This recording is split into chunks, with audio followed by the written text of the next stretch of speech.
Cool. All right, so welcome back to another episode.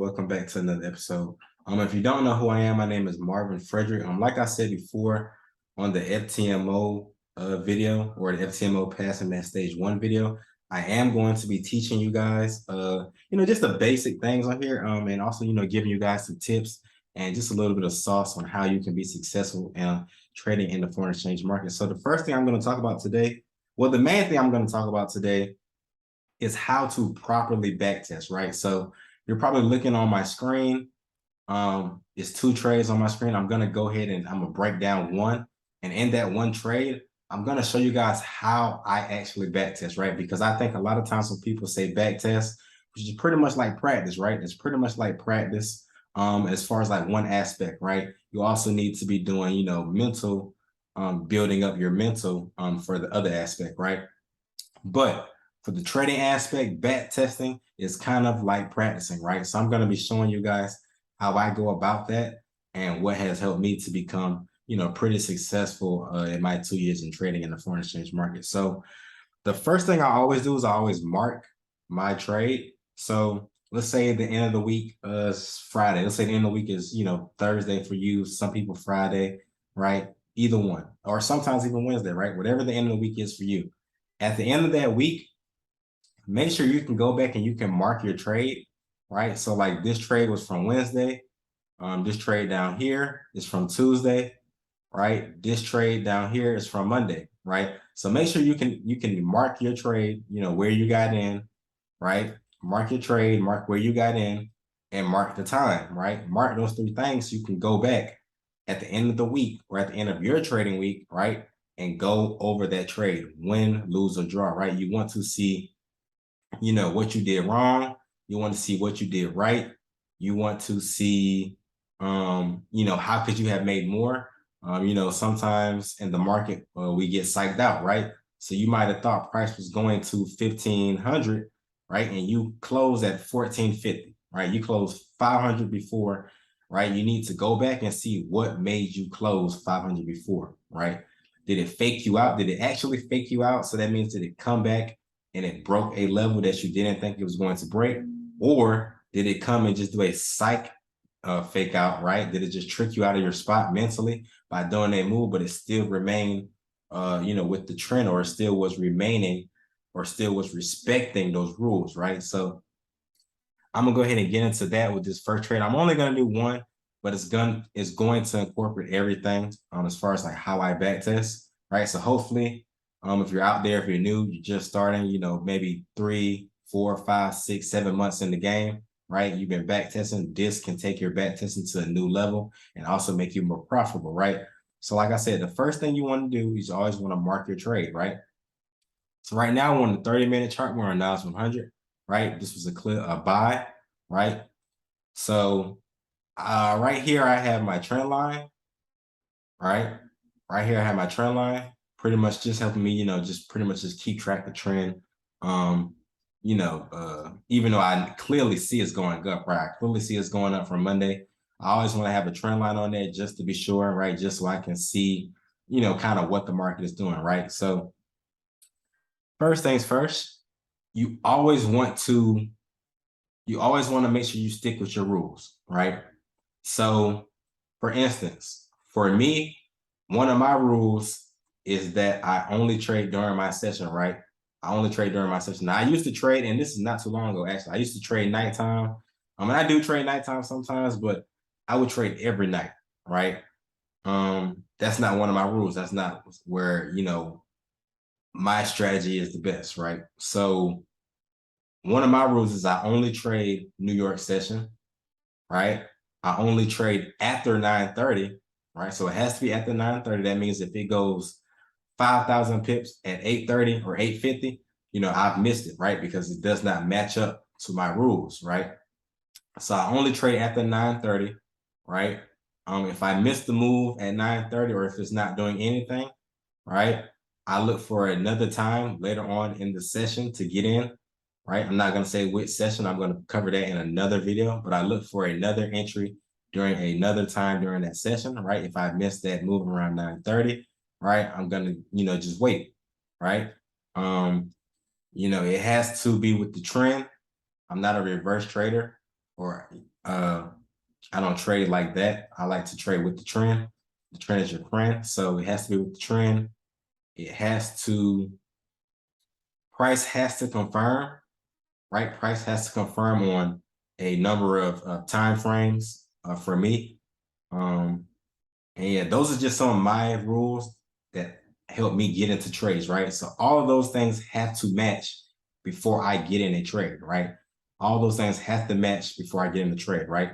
Also, another thing to mark down when you're back testing, right? Because like I said, these are going to be your wins, and these are also going to be your losses, right? So on your wins, say for instance, you want to go back and look and see where you could have put a SL in place, right? So if you don't know what an SL is, it's a stop loss, right? Pretty much preventing you from losing too much or preventing you from losing anything at all, right? So you want to go back and you want to see where could you have put your stop loss in, reasonably, that if you just put it in and you leave it running, that you can get the most out that trade, right? So for instance, a stop loss right here would be perfect around this area right here, around 11,800 or 11,802, right? A stop loss right there would be perfect, right? Because you see up here, once it breaks, it does come back, right? But it never comes to that, right?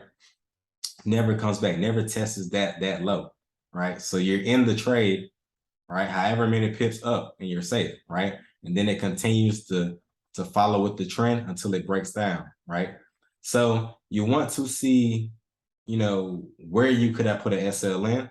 If you could have put an SL in, some days are not, those smooth moves. Some days are pretty choppy, right?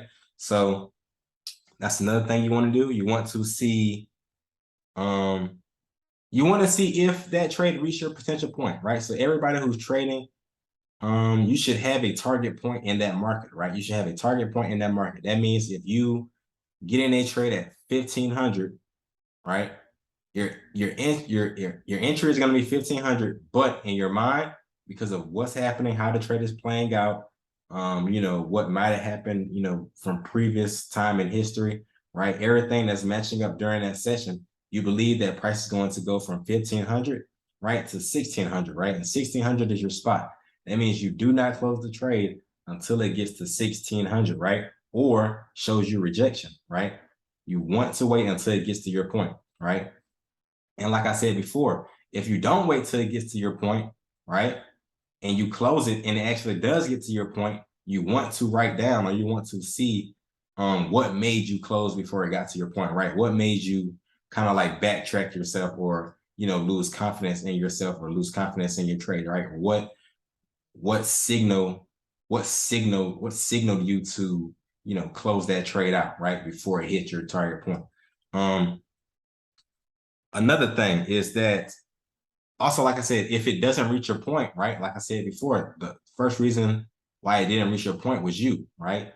But we all know that nothing is guaranteed in the market. So if it doesn't reach your point, but that's because it did a reversal, or it kind of stalled out, or something else happened, right? You want to note that as well, right?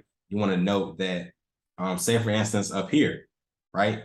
If this formed right here at 10 o'clock, if it would have came up here and sold back down, that would have been what? Forming a double top, right? So if you close out, right? Or if you don't close out, when you see a double top form, right?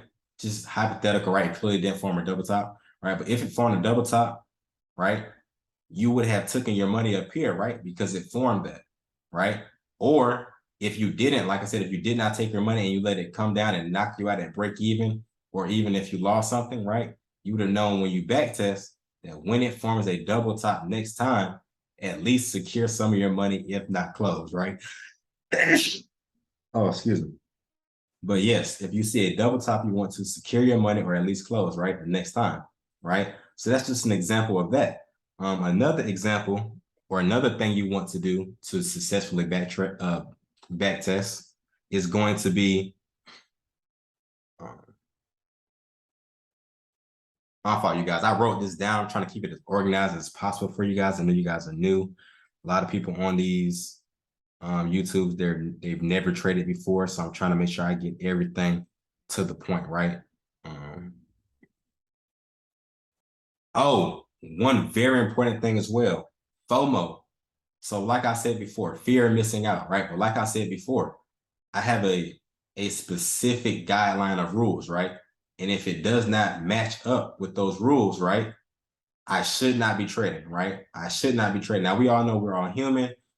I might see something that sparks my eye, and I might jump the gun early, right?